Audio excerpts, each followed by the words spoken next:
Livro de Lamentações, capítulo 3, versos 21 a 26, e as palavras do profeta dizem assim: quero trazer à memória o que me pode dar esperança.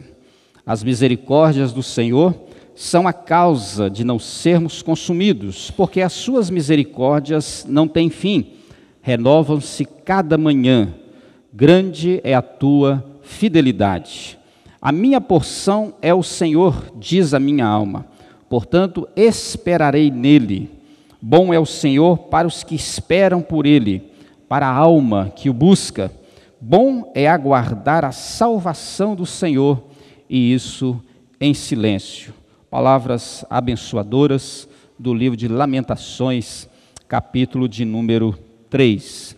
Uma das piores experiências do viver, certamente, é viver debaixo das sombras da incerteza. Não existe estrutura emocional capaz de lidar com uma incerteza em sossego, em calmaria, em serenidade. Qualquer tipo de incerteza com relação a algo que se espera e se aguarda, a uma expectativa, é sempre muito desconfortável e geralmente de natureza negativa. Seja com relação aos eventos da própria vida, seja com relação ao que se espera com respeito ao futuro, inclusive se vivemos um momento também de incertezas e de inseguranças. De certa forma, essas incertezas e inseguranças presentes no nosso cotidiano, elas interferem e nos auxiliam negativamente nas projeções que nós fazemos quanto ao futuro. Não é fácil lidar com essas perspectivas em tempos de incerteza. E o remédio contra estes rumores que de certa forma assombram e desassossegam a nossa alma, para lidar com esses sustos diários em nossa existência, a única alternativa é firmar-se em Deus. E esta postura de firmeza em Deus chamamos esperança. Aquele que espera em Deus ou de Deus, aquilo que não se pode esperar de ninguém, de nenhuma circunstância. A minha esperança jamais será esperança na plenitude desta palavra, se ela não for fundamentada e alicerçada na pessoa, no caráter e no ser de Deus. Inclusive, a minha esperança não está firmada apenas no que Ele faz, mas muito antes, naquilo que Ele é. Toda a nossa espiritualidade depende disso. A sua fé, a sua confiança, a sua paz, a sua alegria. Nós às vezes desviamos e fracassamos nos objetivos espirituais exatamente porque deixamos de nos firmar no Senhor para nos firmarmos em coisas derivadas do Senhor, por incrível que pareça.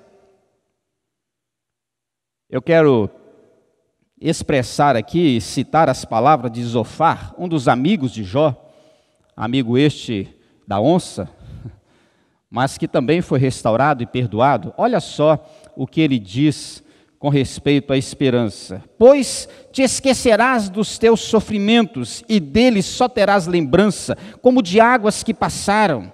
A tua vida será mais clara que o meio-dia, ainda que lhe haja trevas, serão como a manhã. Sentir-te-ás seguro, porque haverá esperança. Olharás em derredor e dormirás tranquilo. Jó capítulo 11, 16 a 18. Lindas essas palavras. E que fazem sentido, e que são verdadeiras, especialmente para aqueles que creem no Senhor. Os dias de Jeremias foram dias torturados pela corrupção, pelo pecado, pela infidelidade. O sacerdócio, os profetas, todos haviam se corrompido. Havia também um verdadeiro caos político e, consequentemente, econômico, e, consequentemente, social, e, consequentemente, moral. As lágrimas ou o choro de Jeremias expressam, na verdade, as revoltas, os sentimentos instalados no coração de Deus com respeito a este quadro de escuridade, sem esperança alguma. As perspectivas eram as piores possíveis. E dentro desse quadro, em suas lamentações, Jeremias abre o espaço para recobrar aquilo que era essencial para a sua vida, seu ministério e sua pessoa, a esperança. E é isso que ele faz, ele confia e se estabelece na esperança firmada tão somente no Senhor, na contramão de tudo que ele estava vivendo. Ele, com base nesta esperança firmada no Senhor, ele cria, acreditava e aguardava com certeza as suas intervenções. A esperança, portanto, não é uma expectativa que depende de algum alvo e objetivo a ser consumado. É uma expectativa alicerçada em certezas, mesmo que elas não tenham sido ainda consumadas. Vou dar um exemplo. Uma das grandes experiências cristãs com respeito à salvação é que você tem a esperança da eternidade. Mas a esperança da eternidade já é. Eu não tenho dúvidas, ainda que eu não esteja, ainda que eu não tenha morrido, não tenha ido para os céus, mas eu creio e sei que é, independente das coisas em minha volta, porque o Espírito de Deus diz ao meu coração que eu sou filho de Deus. Sou regenerado, sou perdoado, sou restaurado pela graça do Senhor. Esperança é uma bênção necessária para a mente e o coração. Por isso ele diz, quero trazer à memória o que me pode dar esperança. Eu quero preencher, ocupar as minhas habilidades e faculdades cognitivas, racionais, pensantes, emocionais, com a esperança que eu tenho no Senhor. E quando ele decide fazer isso, ele saboreia de algumas experiências maravilhosas. Essa esperança, bênção necessária para a mente e o coração, ela tem o poder de preservar todas as habilidades da mente e do coração, a ponto deles não se esgotarem e não se entregarem ao desespero oposto da esperança.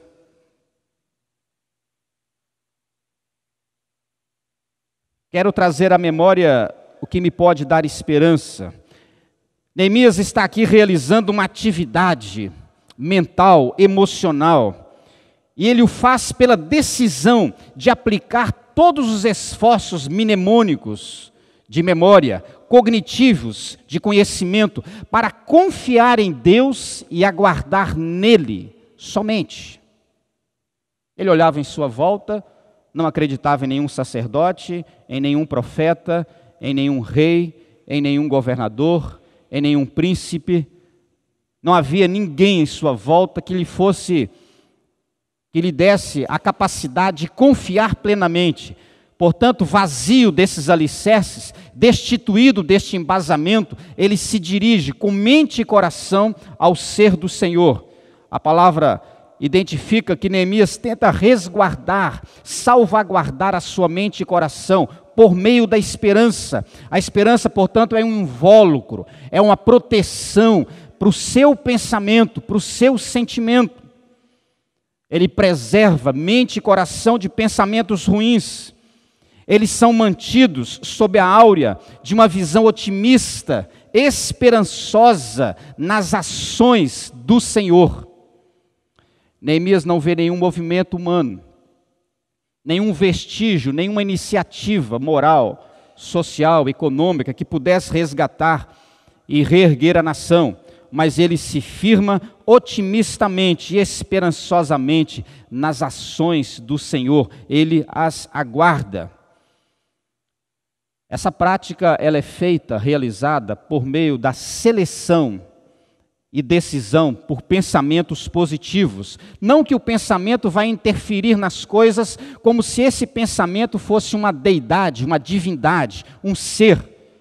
Não é esse otimismo anunciado, pense que vai dar tudo certo. É uma questão de pensar, se você pensar vai acontecer. Em absoluto, é um pensamento positivo em um Deus que é tremendamente poderoso. O seu pensamento só traz ao seu coração a figura de Deus, e a esperança dele são as ações deste Deus.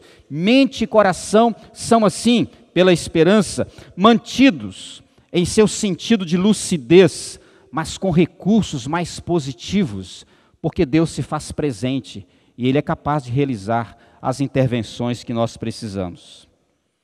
Ainda que as circunstâncias fossem as mais terríveis em Judá, Jeremias decide e prefere manter a sua esperança enraizada naquilo que Deus pode fazer na vida da nação.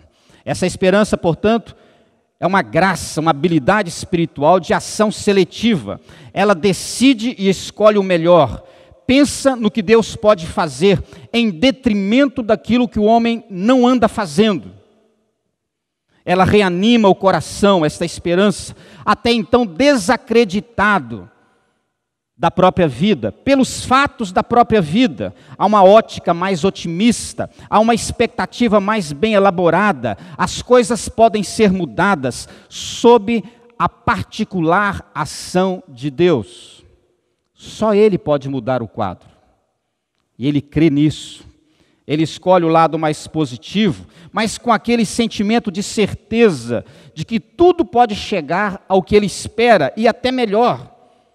Ela confia essa esperança na capacitação que o Senhor tem em mudar este quadro terrível e desanimador. E enquanto isto, a esperança vai enchendo os pensamentos e os sentimentos humanos de Deus, de tal forma que não existem vazios.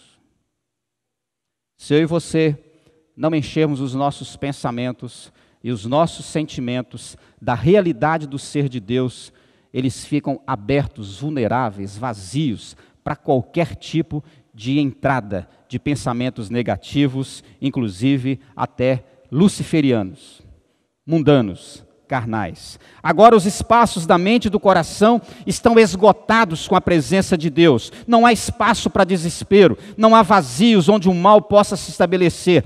Deus começa a dirigir o sentir e o pensar humano.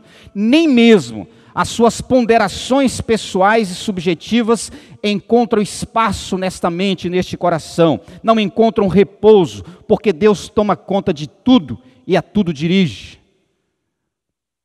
Aí as suas habilidades de pensar e de sentir são preservadas em lucidez, sem desespero. A coisa é feia em nossa volta, mas é linda dentro de nós. Isso é esperança, irmãos. É uma bênção para a mente e para o coração, porque ela preserva as suas habilidades. Segundo, ela tem o poder de orientar as suas habilidades. Ela preserva e agora orienta. As misericórdias do Senhor são a causa de não sermos consumidos, porque as suas misericórdias não têm fim.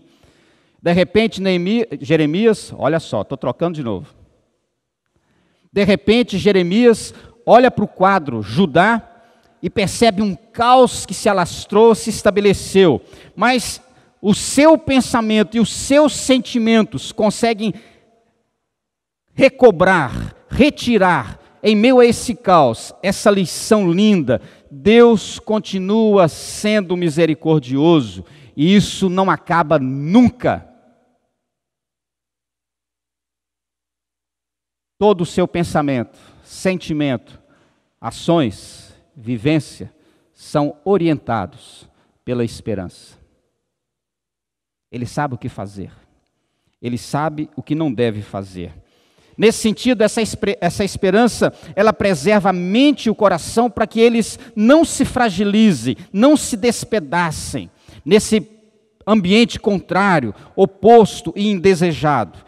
Tem lá a doença, surge o desemprego, o casamento é desestruturado, a espiritualidade é superficial, existe um coração endurecido neste ambiente, mas Jeremias olha tão somente para o Senhor. Ele espera algo diferente. Esta orientação no modo de se pensar, de raciocinar, de sentir, é uma habilidade mental, racional e espiritual muito bem disciplinada. Elas são orientadas a pensar mais uma vez no caráter de Deus do que nas coisas, nas circunstâncias e no momento. E ela recobra algumas ideias. As misericórdias do Senhor são a causa de não sermos consumidos, ou seja, seremos preservados, independente das circunstâncias. Eu brinquei com alguns irmãos, né, aproveitando aí a onda de política, dizendo assim, que se fulano, de Beltrano, ciclano ganhar, eu já fico lá nos Estados Unidos de uma vez. Mas é uma brincadeira, porque independente do fulano, ciclano e Beltrano, esse país não está nas mãos somente de um governo. Há um Deus que o dirige, há um Deus que reina, e Ele age, independente do caos que nós estamos vivendo, porque este Deus continua sendo o mesmo Deus. Quando Ele fala que as misericórdias não têm fim, Ele está dizendo assim, Deus não muda, Deus não alterna, Deus não sofre influência, Deus não está condicionado a nada. Ele é misericordioso lá e é misericordioso aqui e será misericordioso acolá. Não existe possibilidade alguma de que causa algum, de transtorno algum, altere essa posição gerencial, dominadora, soberana de Deus. Mas se você não crê na soberania de Deus, você entra em desespero. Ao Apocalipse, o fim está próximo. Desde a igreja primitiva, essa é a mensagem. Mas o fim ainda não chegou. E eu não me assombro com a chegada do fim. E esses crentes apocalípticos que andam com o nervo às flores da pele, e qualquer escuridade, qualquer sol que não nasceu, e qualquer nuvem estranha que aparece no sol de Santos, no céu de Santos, ele já diz, olha, é o diabo, olha, é o anjo tal, olha a espada tal. Meu Deus do céu, essa pessoa não dorme.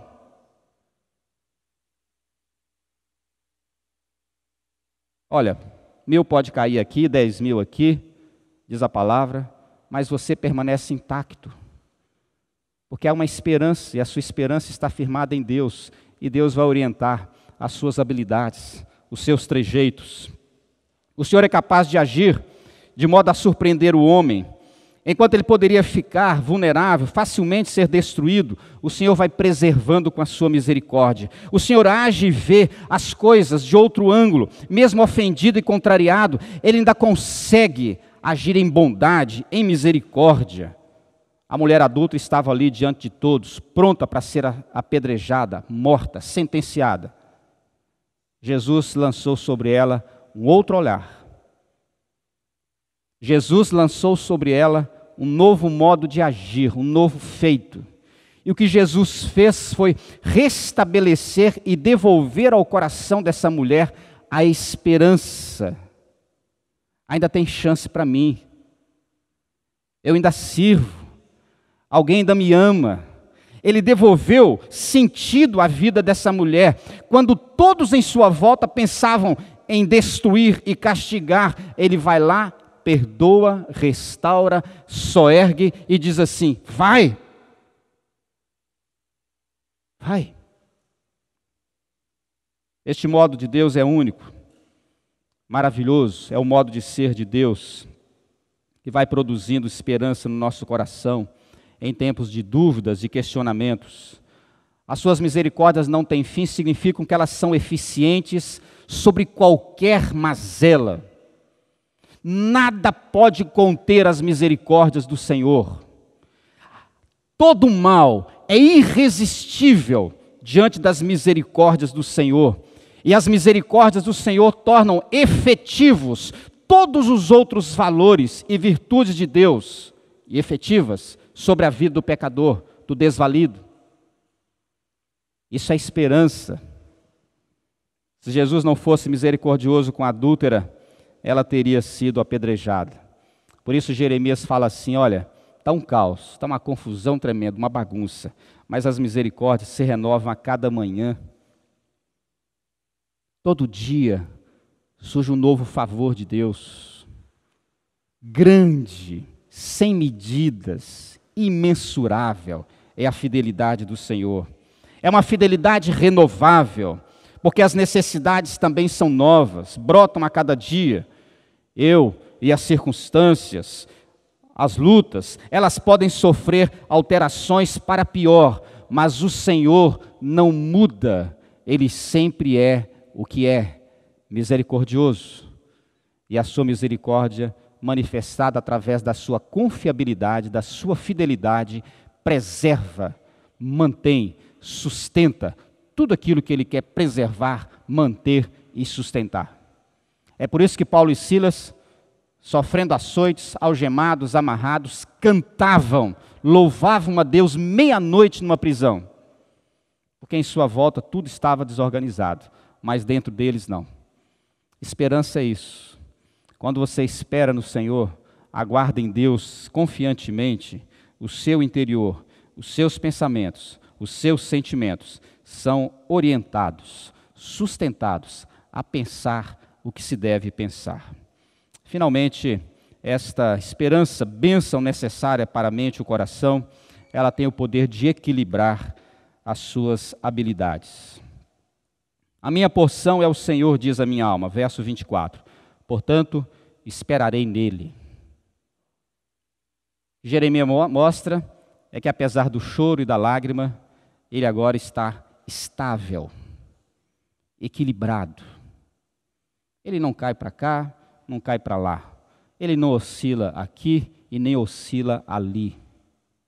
Há um perfeito equilíbrio entre mente e coração, pela presença do Espírito Santo de Deus, que o reanima em esperança. Por isso ele fala assim: o que me interessa, a minha grande riqueza, a minha grande herança, a porção, o meu terreno, é o Senhor. É tudo que eu preciso na vida. Não estou aqui preocupado com terras da além, terras aquém do Jordão. Não estou preocupado com o ouro, com a prata, com o ferro.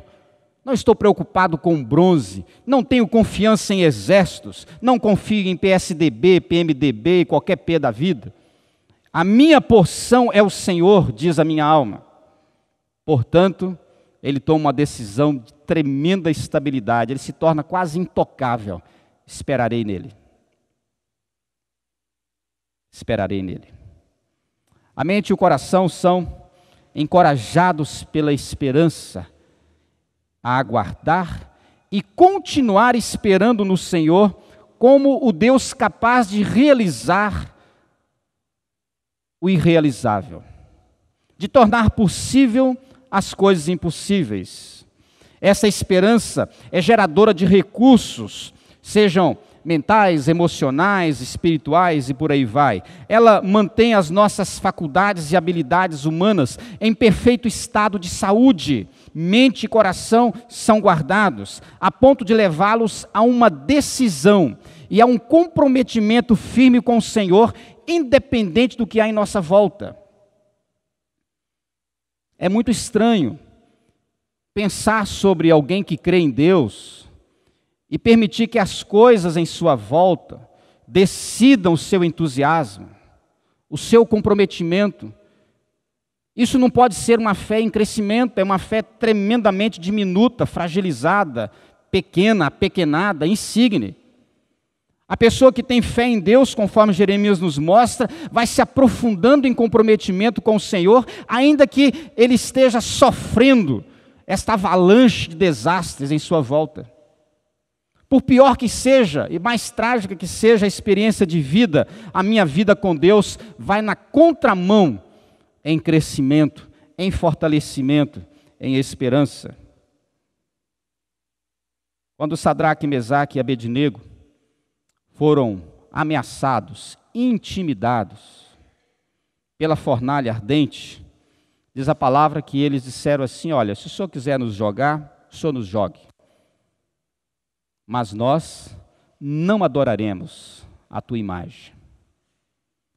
Eles correram o risco de vida, mas preferiram o Senhor, se decidiram pelo Senhor, mesmo que isto lhes custasse a própria vida. É este equilíbrio que é produto da esperança alojada na mente e no coração, a ponto de nos manter nesse estado espiritual de espera. E esta espera, enquanto ela acontece, ela não se abate, não se fragiliza, não se reduz, porque ela nos fortalece. E ela vai reanimando o coração aflito. Ela nos mantém afastados do desespero total, onde tudo para estes está definido, consumado, perdido, acabado. Para nós não. Quem tem esperança, enquanto houver um respiro, ainda há chance. Alguns irmãos aqui conhecem e se lembram muito bem do reverendo Mil Borges. Ontem eu fui chamado para fazer uma visita a um dos seus filhos, que é muito doente, chamado Gerson, conhecido aqui dos irmãos. Ele está hospitalizado na UTI da Ana Costa e o seu quadro é gravíssimo. Ele já está cego, em função de uma diabetes, e tem problemas seríssimos de saúde, outros mais. Ontem, ao chegar ali com o seu irmão, Marcílio, nós conversamos um pouco e ele acabou acordando, se despertou. E aí eu pude dar algumas palavras, e ele balbuciava alguma coisa, no seu esforço físico, tentando se fazer compreendido, mas revelando o seu quadro tão grave. E ali eu disse algumas palavras, e resumindo, palavras de esperança. De esperança.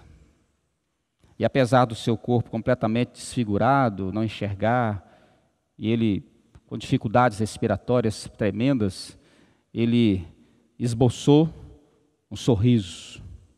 Mas muito mais do que o sorriso físico, labial, eu vi nele um sorriso de alma, de alegria.